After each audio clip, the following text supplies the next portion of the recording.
Bonjour, on est le vendredi 24 mai 2013 et vous ne vous trompez pas, je suis bien dans mon bureau de la VUB, Vraie Université de Bruxelles.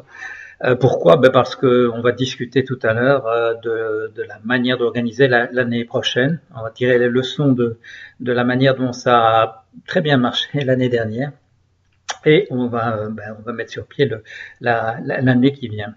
Et je voulais signaler, ce qu'il y a dans l'air, c'est de faire peut-être l'équivalent de ce que je fais à Bruxelles en anglais, de le faire en anglais probablement aussi, au moins pour commencer, de faire la même chose en Italie. Donc voilà, l'idée se répand.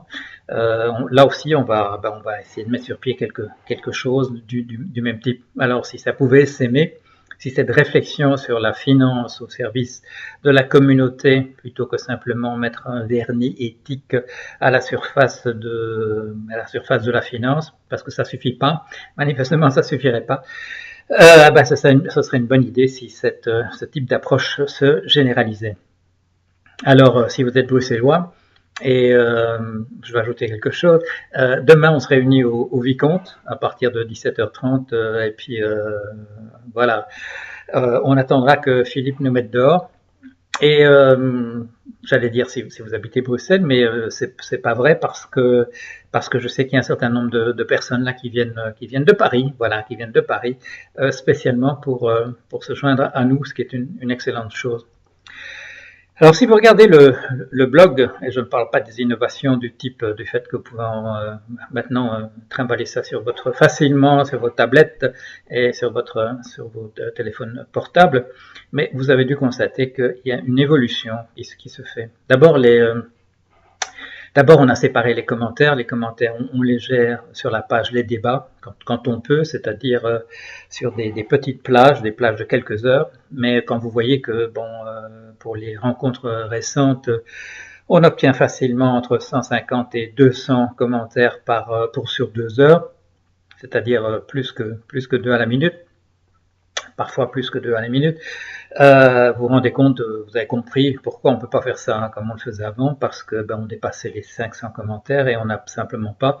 Nous sommes une toute petite entreprise, nous avons un budget de de 1300 euros par mois et nous ne pouvons pas nous permettre de faire ce genre de choses. Alors on a la page les débats. L'évolution qui se passe sur la page habituelle, la page du blog, c'est que vous avez dû le constater, quand le blog a commencé, on avait, je ne sais pas, non, dès le départ, j'avais d'une certaine manière des réflexions. Il y avait des réflexions qui n'étaient pas d'ordre financier et économique. Et ces réflexions, je les ai réunies en volume. Et on va voir ce qu'on peut faire avec ce volume. Mais la proportion devait être, je ne sais pas, 4/5 de billets qui avaient rapport avec l'actualité immédiate et je ne sais pas, un 5e de réflexion plus générale, ce que je mettais dans la catégorie questions essentielles et ensuite la vie de tous les jours. Si vous regardez ce qui se passe maintenant, c'est qu'on a beaucoup d'éditoriaux. Hier, sur les 7 billets qui ont été mis en ligne, il y en avait au moins 5 qui étaient de type éditorial, c'est-à-dire que nous avons une bonne équipe de gens qui réfléchissent. Alors, une discussion que nous avons entre nous en ce moment, c'est faut-il séparer, faut-il faire une troisième page qui serait une page de nouvelles pour qu'elle soit un petit peu moins, je dirais, ensevelie sous nos éditoriaux, sous nos réflexions d'ordre général sur les questions qui se posent. Et le fait que les éditoriaux envahissent, au point où ils le font, on couvre des questions de plus en plus larges, on déborde de loin les réflexions maintenant sur l'économie et la finance, et c'est une excellente chose, ça prouve qu'il y a vraiment une petite équipe qui est là maintenant en permanence, mais c'est aussi significatif des temps dans lesquels nous vivons, il faut que la réflexion avance, parce qu'il y a une ébullition dans le monde. Alors il y a un aspect, positif quand on s'aperçoit maintenant qu'au niveau des États, il y a quand même, voilà, quand même le Fonds monétaire international, des gens qui sont vraiment, comment dire, inféodés à ce consensus de Washington, c'est-à-dire à ce manifeste, à ce projet ultralibéral, quand même eux commencent à se poser des questions sur la distribution de la richesse dans nos populations en se disant que ça ne peut pas continuer comme ça prouve que les choses avancent. Alors sur les paradis fiscaux, comme vous le savez, depuis pas mal d'années, ça c'est pas récent, on a dit qu'est-ce qu'on peut faire à propos de ces havres fiscaux, ces paradis fiscaux, et il y avait eu une décision, je ne sais plus si c'était en 2009, je crois que c'était en 2009, qu'on allait faire disparaître, et ce qu'on avait fait, c'était simplement les enlever de la liste. Enlever les paradis fiscaux de la liste, on les a mis petit à petit parce qu'ils étaient d'accord de faire circuler, de transmettre une certaine information, mais il suffisait qu'ils promettent de transmettre une information entre deux d'entre eux pour qu'ils disparaissent de la liste, alors qu'on savait bien que ils n'ont aucune intention jamais de le faire. Et maintenant on commence à être sérieux apparemment sur cette question. On se rend compte que les États ne peuvent plus continuer à fonctionner comme ça quand la plupart des gens, des personnes qui pourraient vraiment contribuer un petit peu à la cause commune parviennent, parce qu'ils appellent l'optimisation fiscale, à disparaître du paysage, que la plupart des entreprises ne payent que des sommes relativement modestes et qu'elles déterminent à l'avance. Quelle était la compagnie qui s'amusait? Je crois que c'est JP Morgan, mais don't quote me on that, ne me citez pas parce que je peux faire une erreur. Mais en tout cas, il y avait une compagnie qui avait pris l'habitude de déposer ses comptes auprès du fisc, auprès des impôts aux États-Unis, en s'amusant à mettre des sommes d'impôts qu'elles allaient payer, de l'ordre de, je ne sais pas, 111 millions, 111 111 dollars une année, 123 millions, 123 123, se moquant du monde, montrant que en fait les chiffres ils les déterminent comme ils ont envie de les déterminer, et que le fisc n'a qu'à accepter cet état de fait. Alors là, on est en train maintenant, je crois, de passer aux choses sérieuses. Il y a des blocages, bien entendu, il y a des décisions qui devaient être prises au niveau européen qui sont bloquées par le fait que ça n'arrange pas les paradis fiscaux. Figurez-vous que ça ne les arrange pas. Et figurez-vous que le Luxembourg et l'Autriche mettent des bâtons dans les roues quand on essaie de prendre des décisions à ce niveau-là en Europe, et que, comme il faut prendre des décisions à l'unanimité, ça peut encore bloquer. Alors c'est à nous de continuer de maintenir la pression. Nous, l'opinion publique, j'avais appelé ça, nous, l'opinion publique, un billet que j'avais fait récemment à propos, et ça c'est nouveau aussi, à propos de cette audition, de cette déposition faite par des représentants de la firme Apple pour expliquer pourquoi ils payent très très peu d'impôts sur ce qu'ils font. Pourquoi? Parce qu'ils sont arrivés, et ça ce sont les miracles des systèmes juridiques internationaux, à ce que un ensemble de leurs entreprises, donc qui constituent leur conglomérat, n'ont pas de domiciliation, elles sont nulle part. Alors jusqu'ici, j'ai beaucoup discuté du fait que nous citoyens, nous individus, qui sommes en dessous d'une certaine barre quant aux revenus qui sont les nôtres, eh bien nous sommes territorialisés, nous avons besoin de passeports, de cartes d'identité, etc. Que les transnationales, eh bien par définition, étaient transnationales, c'est-à-dire qu'elles pouvaient se distribuer sur un certain nombre de pays comme elles l'entendaient pour minimiser les impôts qu'elles paient. Eh bien, figurez-vous que dans le cas de Apple, un certain nombre de ces compagnies n'ont de domiciliation absolument nulle part. Ils étaient arrivés en jouant sur les... et il y avait un petit dessin très intéressant dans Le Monde hier, c'est un dessin humoristique où il y a des pingouins, et l'auteur me pardonnera d'oublier son nom, et où il y avait c'était sur une banque, et on dit, je sais plus ce que le gars disait, mais ça marche bien dans notre système, dans notre département recherche et développement. Et puis dans leur département de recherche et développement, quand vous voyez ce que c'est en fait simplement un bureau juridique où ils sont en train d'essayer de tourner les lois. Eh bien, Apple était arrivé à des sommets de ce point de vue-là, puisque les principales compagnies constituant son conglomérat n'ont pas de domiciliation nulle part. Donc une transnationale peut devenir une métanationale, c'est-à-dire qu'elle est tout à fait en dehors du système, elle plane tout à fait au-dessus. Alors, bien sûr, il y a eu un monsieur libertarien, monsieur Rand Paul, qui est le fils de Ron Paul, qui est une des grandes vedettes, justement. C'est un des derniers qui vont maintenir, je dirais, l'étendard de ce consensus de Washington, en disant que plus on triche vis-à-vis de l'État, mieux ça vaut. Qui a dit qu'il était absolument inqualifiable qu'on s'en prenne comme ça à une compagnie qui fait exactement ce qu'il faut, c'est-à-dire qu'elle travaille uniquement pour ses actionnaires. Et si j'avais été là, je lui aurais quand même répondu que cette définition qu'il proposait, c'est-à-dire simplement que si quelqu'un se définit comme investisseur ou actionnaire, ça lui donne le droit d'être au-dessus de la loi.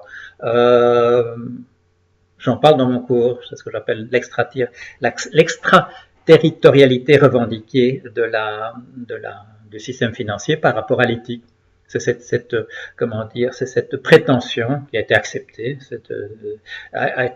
depuis le milieu du 19e siècle, que l'éthique doit régler le fonctionnement de nos sociétés, parce que sinon elle ne fonctionne pas, mais qu'il y a un domaine, c'est le domaine de la finance, et la logique du profit est une logique qui ne doit pas être soumise aux lois.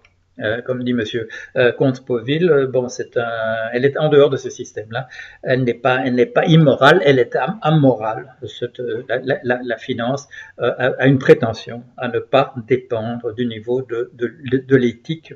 Le plus extraordinaire, c'est que cette notion a non seulement été acceptée, mais que nous continuons dans nos pays de voter pour des gens qui défendent ça. Alors, il y a une distinction à faire entre ceux qui le font, je dirais, de leur plein gré et volontairement, et ceux qui le font, je dirais, d'une certaine manière accidentellement parce qu'ils imaginent qu'ils ne peuvent pas faire autrement. Alors à ces gens-là aussi, et c'est à nous, l'opinion publique, de donner un peu de courage, parce que ils en manquent assez sérieusement, de leur dire non, allez-y, élevez-vous contre ces prétentions, cette arrogance, cette outrecuidance insupportable de dire voilà, je suis représentant d'un système qui est au-dessus de la loi, auquel l'éthique ne s'applique pas, et c'est comme ça que ça doit marcher. L'acceptation de cette réforme structurelle de compétitivité. Le fait que, par exemple, en Belgique, où je me trouve en ce moment, il y a des instructions qui viennent de Bruxelles, qui viennent du Fonds monétaire national en disant supprimez, il faut que vous supprimiez l'indexation des salaires sur le coût de la vie, et qu'on ne leur envoie pas simplement ce document à la figure en leur disant mêlez-vous de ce qui vous regarde. Il faut que nous encouragions nos dirigeants à prendre ce document et l'envoyer à la figure de ceux qui leur proposent. Il faut leur donner le courage de le faire. Il faut leur dire qu'on est là. Et on est là. On se trouve derrière eux. C'est pas toujours très clair. Parce que les protestations maintenant se distribuent en général aux extrêmes, que ces extrêmes ne sont pas c'est un débat qu'on a intérieurement dans le petit groupe là, les amis du blog de Paul Jorion, dont je dis qu'il n'est pas fermé, on peut poser sa candidature, mais il faut simplement apporter des éléments qui suggéraient qu'on ne sera pas un poids mort, qu'on interviendra, qu'on aura quelque chose véritablement à apporter. Et on fait avancer la réflexion de ce type-là sur la manière dont les opinions, quand c'est une question importante, quand les gens répondent à 90% ou à 90% qui sont d'accord, et qu'on voit qu'après que ces gens qui sont d'accord sur ces choses, sur ce qu'il faudrait changer d'important au niveau du fonctionnement de nos sociétés, que quand ces gens sont distribués sur l'éventail politique, la moitié sont en fait des abstentionnistes, le quart qui reste se trouve à l'extrême gauche et le dernier quart se trouve à l'extrême droite. Il faut que ces choses-là, je dirais, se redistribuent autrement. C'est une question de présenter les choses comme il faut. Il y a une proposition, et Julien Alexandre a fait un billet à ce propos-là. Il y a une proposition qui a été faite par rapport à ces banques qui sont too big to fail aux États-Unis, trop grandes pour faire défaut. Une proposition a été bien formulée, ce qui fait qu'elle a été votée au Sénat américain à l'unanimité. À l'unanimité. C'est-à-dire que donc des réformes importantes, dans le sens de ce que nous voulons ici sur le blog de Paul Jorion, ceux qui sont manettes et ceux qui nous lisent et qui nous envoient des mails pour nous dire qu'ils sont d'accord, il y a moyen de faire ça, il y a moyen de formuler les choses d'une certaine manière où on obtient des majorités impressionnantes. La votation Minder en Suisse, là aussi, bon, c'est une histoire aussi d'actionnaires. On aurait pu formuler ça, moi j'aurais formulé ça d'une manière un petit peu différente, mais bon, il faut pas, je dirais, il faut pas renacler, il ne faut pas renier des mesures de ce type-là et qui obtiennent quand on propose ça aux gens pour voter, quand il y a 87% de gens qui votent pour, c'est tout à fait encourageant.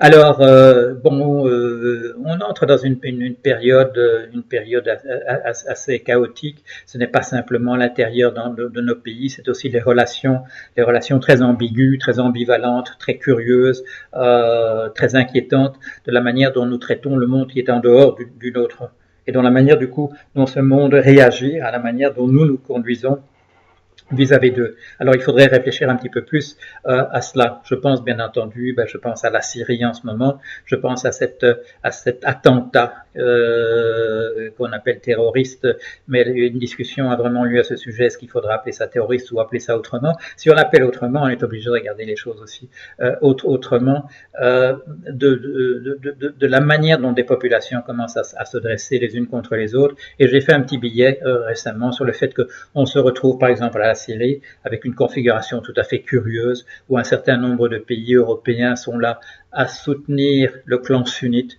et d'autres pays européens sont là à soutenir le clan chiite dans un schisme religieux qui date d'il y a très très très longtemps. Comment nous retrouvons-nous dans des situations de ce type-là et comment traitons-nous ces questions sans qu'il y ait le moindre débat politique véritablement au sein de nos civilisations par rapport à ça? Ce rapport du monde chrétien, et je mets dans le monde chrétien un certain nombre de gens qui ne vont pas à l'église parce qu'ils font partie de ce monde quand même, du monde musulman, et là aussi, je mets aussi un certain nombre de gens qui ne vont pas nécessairement à la mosquée. La manière dont on a laissé, je dirais, ce débat pourrir, ce sont quand vous regardez l'histoire, vous apercevez qu'il y a eu des batailles, quand on parle de Verdun ou quand on parle de Stalingrad, il y a eu des batailles de cet ordre-là. Il y a eu des batailles de cette ampleur-là au Moyen-Âge entre le monde musulman et le monde chrétien. Il est dommage que toutes ces questions-là n'aient jamais été véritablement, abordées, ou que quand elles ont été abordées, on a laissé des situations pourrir autour, et tout ça, quand il y a des situations de crise comme celles dans lesquelles on est maintenant, tout ça revient à la surface et rend la solution des problèmes encore beaucoup plus compliquée. Il faut que nous fassions soul searching, on dit en anglais, que nous sondions nos propres âmes sur ces questions-là, qu'il y ait des examens de conscience, qu'il y ait des remises en question, qu'il y ait des autocritiques éventuellement. Il est trop simple sur des questions comme l'esclavage en disant c'est le passé, on ne va pas revenir là-dessus. Non. Nous n'avons pas encore entièrement résolu ces questions-là dans notre tête, nous n'avons pas encore entièrement réfléchi à la question du colonialisme et ce qui s'est passé. Et c'est très bien qu'il y ait comme en ce moment, par exemple, une commission d'enquête sur l'assassinat de Patrice Lumumba. Il est très important qu'on continue à réfléchir là-dessus et qu'on essaye de trouver ce qui s'est passé et de comprendre qui sont les responsables. Voilà, beaucoup de choses. Pourquoi beaucoup de choses? Parce qu'il se passe beaucoup de choses dans le monde. Je vais m'arrêter là. Il y a de la matière à l'infini et on continue la semaine prochaine. Voilà, à bientôt.